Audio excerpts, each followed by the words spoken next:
This is Getting On With Life, Biblical Wisdom for Successful Christian Living.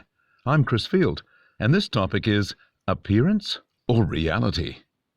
An issue that plagues the spiritual life of some is the distraction of appearances, trying to look the part in order to gain the favor of people without the reality they pretend to have. Christ encountered this in his day, and it has plagued many aspects of social life. We even have a word for it: hypocrite. In Western society, there's a great pressure on image and keeping up appearances, particularly looking successful and desirable. This easily spills into spiritual life. Sadly, in an image-conscious world, the focus moves from being, actually achieving and holding right to things, to just making the right impression. Note this from the Bible: "Woe to you, scribes and Pharisees, hypocrites! For you clean the outside of the cup and pot, but inside they are full of extortion and excess. You blind Pharisee, first clean what is in the cup and dish, so their outside will be clean also. Woe to you, scribes and Pharisees, hypocrites! For you are like tombs painted white, which truly look beautiful, but inside are full of dead men's bones and corruption. In the same way you also outwardly appear righteous to men, but inside you are full of hypocrisy and iniquity." That was Jesus speaking, as recorded in Matthew 23, verses 25 to 28.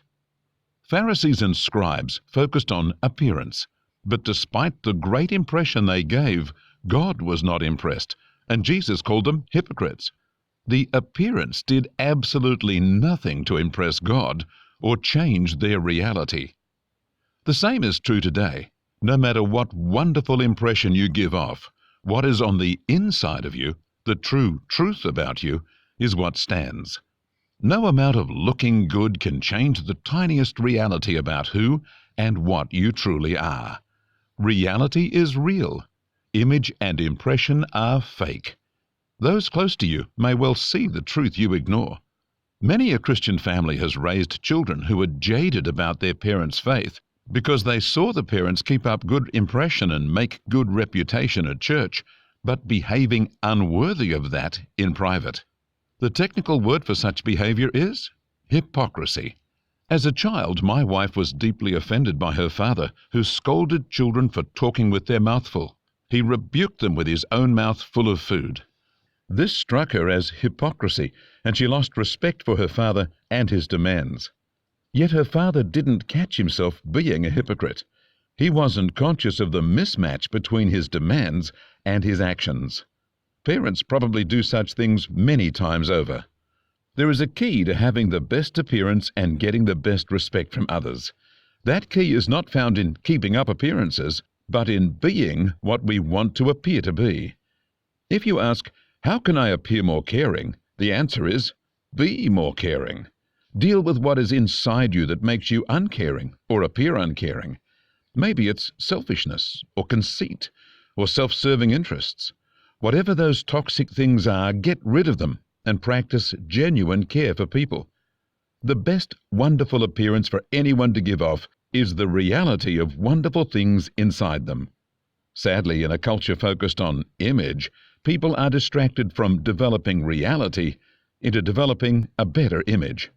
It's possible to wear the right clothes, display the right attitude, have the right shoes, drive the right car, work in the right industry, live in the right suburb, go to the right church, have the right circle of friends, and be a total fraud, empty on the inside, far different to all the impressions given off. What a pathetic place to be. A wonderful thing about reality is the freedom to be ourselves and forget about appearance. Once we ditch slavery to image, we can just relax and enjoy being who we are. And as we develop godly character and become the person Christ wants us to be, we have no fear of letting people see us in our weakness or downtime. There is nothing for them to see that they won't respect. I may be pretty hopeless in many areas, but if people see that I am sincere, and I am honest with them, and I can be trusted, and I'm ready to make amends when my weaknesses get in the way, and I say sorry and I mean it, and I respond and live in the fear of God where God's standards dictate how I live, then people around me can be comfortable, even if my personality or style embarrass me from time to time. I'm not a phony, and when I connect with people, I am real. Some people who are totally sold out to image might choose to avoid me, but I'm not sure I'm at too much loss when that happens. People who are real or looking to be real can make a real connection with me for who I really am. One last thing. You will notice that Pharisees and Scribes kept up appearances because they wanted the praise of men. We saw that in Matthew 23, verse 14. Beware getting the short straw. The praise of man is empty. The acclaim and well done from God is worth incredibly more than the empty acclaim from man. Note Matthew chapter 6, verse 5. When you pray, don't be like the hypocrites, for they love to stand and pray in the synagogues and in the corners of the streets, so they are seen by others. Truly, I tell you, they have received their reward. Here's the question. If you are keen to look good, just remember that each of those you wish to impress will be swept up to stand before God's throne and account for their lives. What will be the value of all the ways you impress them on that day? It will count for nothing.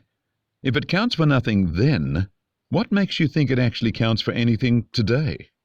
Impressing God by having a heart after God is far more valuable than all the effort and money you put into impressing others. Be real. It's the best deal all round. God bless you.